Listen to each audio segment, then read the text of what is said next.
नमस्कार। दिव्य योग आश्रम की तरफ से मुंबई के निकट पीताम्बरा देवी यानी माता बगलामुखी मंदिर का निर्माण होने जा रहा है। आपसे सहयोग की अपेक्षा रखते हैं।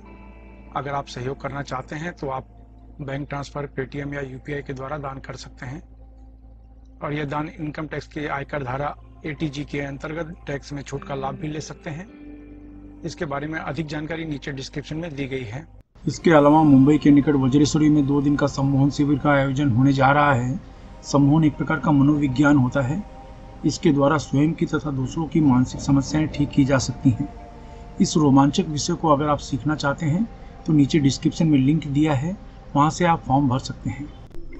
नमस्कार, दिव्य योग आश्रम की तरफ से आपका हार्दिक स्वागत है। आज हम जानने की कोशिश करेंगे कि तंत्र बाधा या भूत प्रेत बाधा से कैसे बचें, सिर्फ एक दिन की साधना करके, वो भी सिर्फ होली के दिन या ग्रहण के दिन। जी हाँ, ये ग्रहण में या होली के दिन एक दिन की साधना होती है। अगर आप शत्रुओं से परेशान हैं, आप ब्लैक मैजिक से परेशान हैं, आप नज़र, टोना टोटका, तांत्रिक प्रयोगों से परेशान हैं, तो आपको ये साधना अवश्य करनी चाहिए। सवाल है कि ये लोग क्यों करते हैं आपके ऊपर। इसके बारे में एक ही बात है कि आप अगर अपने परिवार में सुखी हैं तो कुछ लोगों को ये पसंद नहीं है। आपका विवाहित जीवन सुखमय है तो कुछ लोगों को ये पसंद नहीं है। आपके पास संतान सुख है तो कुछ लोगों को ये पसंद नहीं है। आप व्यापार में तरक्की कर रहे हैं तो कुछ लोगों को ये पसंद नहीं है। आप नौकरी में तरक्की कर रहे हैं तो कुछ लोगों को पसंद नहीं है।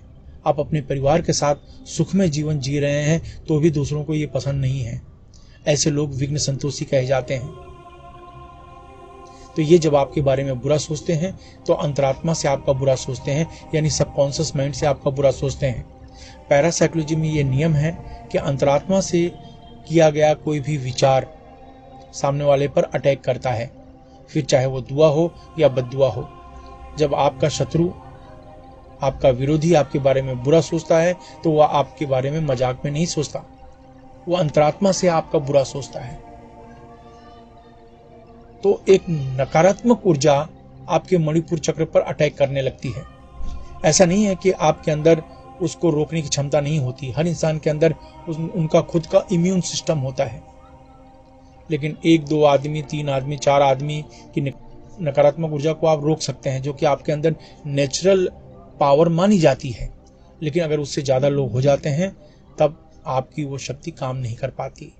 आपकी जो एनर्जी है उसे रोक नहीं पाती, तब वो आपके ऊपर असर होता है। यही एक सिद्धांत है तंत्र का। तो जो तंत्र की शक्तियां हैं वो आपको नुकसान पहुंचाती हैं, और इसके अलावा जो नेगेटिव पावर्स हैं, इविल पावर हैं, स्पिरिट हैं, कोई ब्लैक मैजिक आपके ऊपर कर रहा है, उनका प्रभाव भी आपके ऊपर होने लगता है। आपका जीवन अस्त व्यस्त हो जाता है। आप चारों तरफ से परेशान हैं, सबको पैसे देकर परेशान हैं, आपका काम नहीं हो रहा है। तो मैं कहना चाहता हूं, होली की रात इस तरह की साधना अवश्य करें। सिर्फ एक दिन की साधना है, सिर्फ एक दिन की साधना। इस साधना को होली की रात या ग्रहण की रात को संपन्न किया जाता है। मुहूर्त होता है शाम को सूरज डूबने के बाद 6:30-7 बजे से लेकर रात को 12 बजे के बीच में कभी भी इस मंत्र की शुरुआत कर सकते हैं। मंत्र कभी भी समाप्त हो वो चल जाएगा, लेकिन शुरुआत 6:30-7 बजे से लेकर रात को 12 बजे के बीच में ही करना चाहिए, होली की रात या ग्रहण की रात को। अब जानते हैं इसका अभ्यास कैसे करें। घेर ढाले वस्त्र पहनकर किसी भी शांत कमरे में बैठ जाएं। अगर जमीन पर नहीं बैठ सकते हैं तो किसी कुर्सी पर काला कपड़ा बिछा लें और बैठ जाएं। अब अपने सामने भगवान शिव का फोटो रखें और सुक्री मुद्रा बनाएं। इसे सुक्री मुद्रा कहा जाता है। दोनों आंखों के बीच में पिंच करें, थोड़ा दबाव डालें और ये मुद्रा लगाकर 10 बार सामान्य प्राणायाम करें, यानी जोर से सांस खींचे, जितनी देर तक हो सके रोक कर रखें, फिर धीरे से छोड़ें। इस तरीके से 10 बार सामान्य प्राणायाम करने के बाद ये विशिष्ट मंत्र ओम ह्रीम अघोरेश्वराय सर्वतंत्र उच्चाटय बांधय नष्टय हुम फट। ओम ह्रीम अघोरेश्वराय सर्वतंत्र उच्चाटय बांधय नष्टय हुम फट। ओम ह्रीम अघोरेश्वराय सर्वतंत्र उच्चाटय बांधय नष्टय हुम फट। इस मंत्र का उपांशु जाप करें, धीमी आवाज में जाप करें, यानी आपकी आवाज आपके कमरे से बाहर जाने न पाए। इस मंत्र को 21 माला से लेकर 51 माला तक आप मंत्र का जाप करना है, कोशिश करें जितनी ज़्यादा इस मंत्र का जाप कर सकते हैं। याद रखें, ये मुद्रा, एक हाथ से ये मुद्रा लगा लें, दूसरे हाथ से रुद्राक्ष की माला, स्फटिक की माला या मूंगा माला से इस मंत्र का जाप करें। सिर्फ एक दिन की ये साधना है।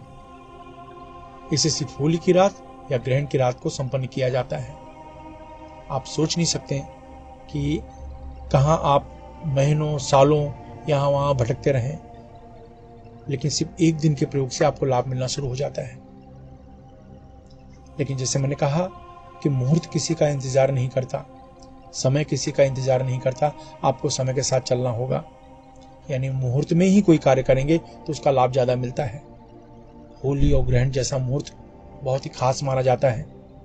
तो होली की रात को मैं उम्मीद करता हूं कि आप ये साधना करेंगे और अपने जीवन के बदलावों को आप महसूस करेंगे। आइए जानते हैं इसके कुछ विशिष्ट प्रकार के नियम। अपनी पूरी श्रद्धा बनाए रखें। इस मंत्र को गृहस्थ सन्यासी कोई भी जप कर सकता है। इस मंत्र से शरीर में अत्यधिक गर्मी पैदा होती है, इसलिए ढीले ढाले वस्त्र पहनकर अभ्यास करें। महिलाओं को सम्मान दें। पति पत्नी अगर इस मंत्र का अभ्यास करें तो 10 गुना ज्यादा लाभ मिलेगा। अगर आप नौकरी कर रहे हैं, बेरोजगार हैं या विद्यार्थी हैं, गृहिणी हैं, तो इस मंत्र को पूर्व दिशा की तरफ मुंह करके जपें। अगर आप व्यापार कर रहे हैं, कला के क्षेत्र में हैं, तो इस मंत्र को पश्चिम दिशा की तरफ मुंह करके जपें। अगर आप लॉटरी, सट्टा, शेयर मार्केट से जुड़े हैं या बैंकिंग क्षेत्र, मेडिकल क्षेत्र, होटल के व्यवसाय के क्षेत्र में हैं, तो इस मंत्र को उत्तर दिशा की तरफ मुंह करके जपना चाहिए। अगर आप जमीन खरीदने बेचने का कार्य करते हैं, खेती का कार्य, लोहा, कोयला, चमड़ा तथा तेल के क्षेत्र में, या कोई ऐसा कार्य करते हैं या कोई ऐसा क्षेत्र जिसमें ब्रोकरेज या दलाली लेनी पड़ती हो या देनी पड़ती हो, तो इस मंत्र को दक्षिण दिशा की तरफ मुंह करके जपना चाहिए। इस मंत्र का जाप 18 वर्ष के ऊपर कोई भी स्त्री पुरुष कर सकता है। याद रखें, जब भी आप कोई अच्छे कार्य की शुरुआत करते हैं या संकल्प करते हैं, तुरंत कोई न कोई अड़चनें आनी शुरू हो जाती है, इसलिए प्रबल संकल्प के साथ अभ्यास करें। इस मंत्र का जाप सूर्यास्त के बाद करना चाहिए। धूम्रपान, मद्यपान, व्यसन, मांसाहार से बचें। ब्रह्मचर्य का सख्ती से पालन करें। मासिक धर्म की समस्या में महिलाएं 3 से 5 दिन का गैप करके फिर आगे कंटिन्यू कर सकती हैं। अभ्यास समाप्त होने के बाद अश्विनी या वज्रली मुद्रा अवश्य अपनाएं। यह मुद्रा आपको ब्रह्मचर्य का पालन करने में मदद करती है। अश्विनी या वज्रली मुद्रा क्या है, यह जानने के लिए नीचे डिस्क्रिप्शन में लिंक दिया है, वहां से जानकारी आप प्राप्त कर सकते हैं। आशा है आप अपने जीवन में हमेशा खुश रहेंगे।